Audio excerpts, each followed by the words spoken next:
Project Baltimore is brought to you by the Snyder Law Group. Live from WBFF in Baltimore, this is Fox 45 Morning News.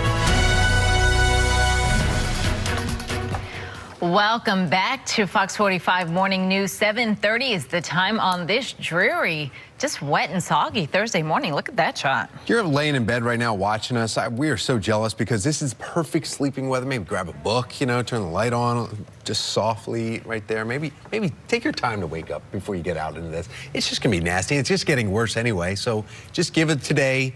We'll do it tomorrow. That's your motto today. We're going to do it tomorrow. Exactly. If life were that easy, as Chardell said, for everybody else, get up, grab a cup of coffee, grab a cup of tea, get out the door, and just give yourself some time.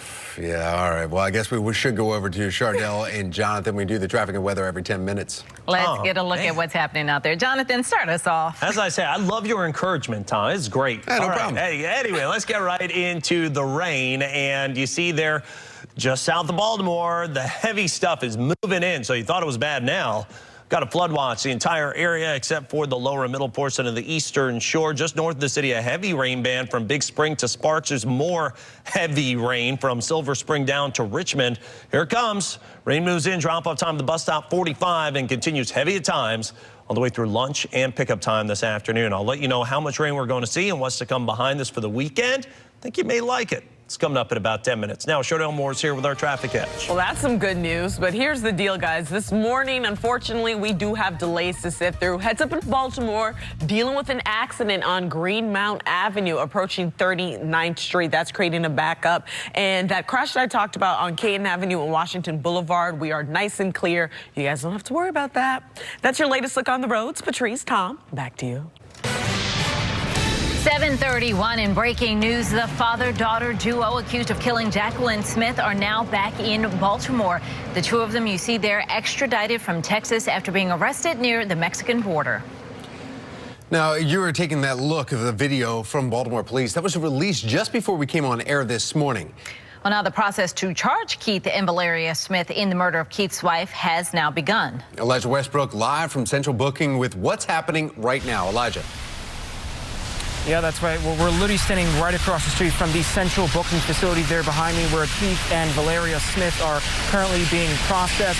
They were told that they will be facing a judge at some point later today. Now, we do have a fresh video of the two getting off the airplane at BWI Thurgood Marshall Airport. You can see them there being escorted by police to the police cars that are currently stationed outside. Now, back in December, Keith and his daughter Valeria spoke publicly about how Keith's wife Jacqueline was fatally stabbed by a panhandler as they drove home from a party. Experts say, however, investigators have a solid case which shows inconsistencies in their story. And you can put together a pretty good timeline, movements, actions, inactions, through electronic devices, through cameras, through email accounts and Google accounts and apps and things of that sort. And once again, Keith and Valeria are expected to proceed with a hearing at some point later today. For now, we're live in front of Central Booking. I'm Elijah Westbrook, Fox 45 Morning News. Thank you, Elijah. 7:33. Also breaking overnight, Baltimore police now investigating 4 separate shootings. 2 of them turned deadly, happened within 20 minutes of each other. Just before midnight, police say a 23-year-old man was shot near the intersection of Cold Spring Lane and Green Spring Avenue. Less than 20 minutes later, police found a 29-year-old man shot on Greenmount Avenue right near East 24th. Both men died at the hospital. Anyone with information on any of these shootings is asked to contact police.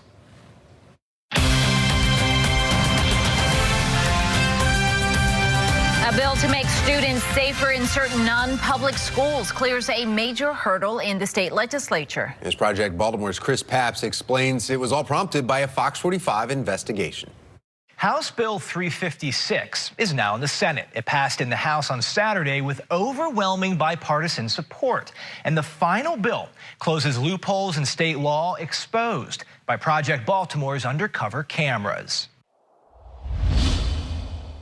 A statewide investigation into church-exempt schools. The stories went viral. Fox 45 enrolls an undercover student into a Baltimore City church-exempt school and receives a Maryland high school diploma in 2 hours. We found it's a school and a building that did not meet zoning, fire, or safety codes.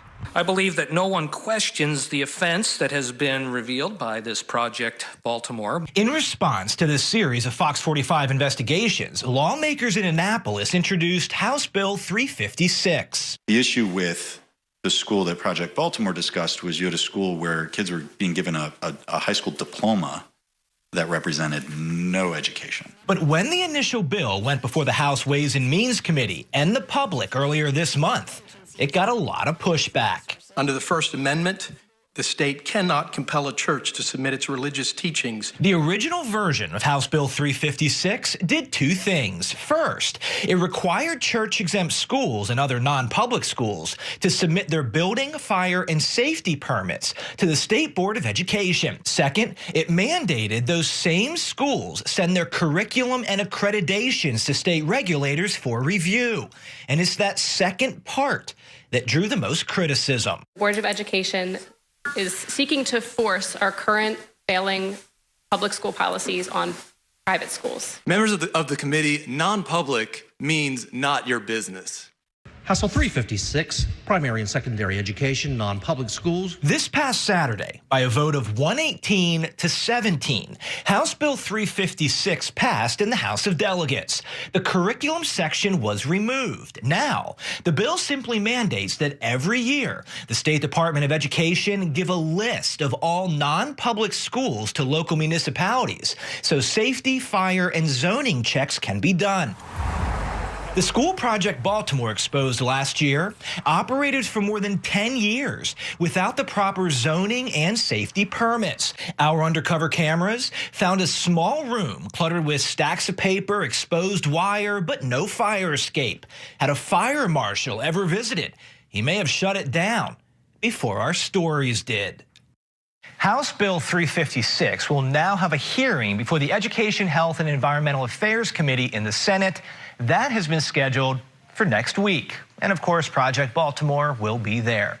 In the meantime, we want to hear from you. Do you have something that you want us to investigate? Call our hotline, send me an email, go to foxbaltimore.com to follow our progress. I'm Chris Pabst, and this is Project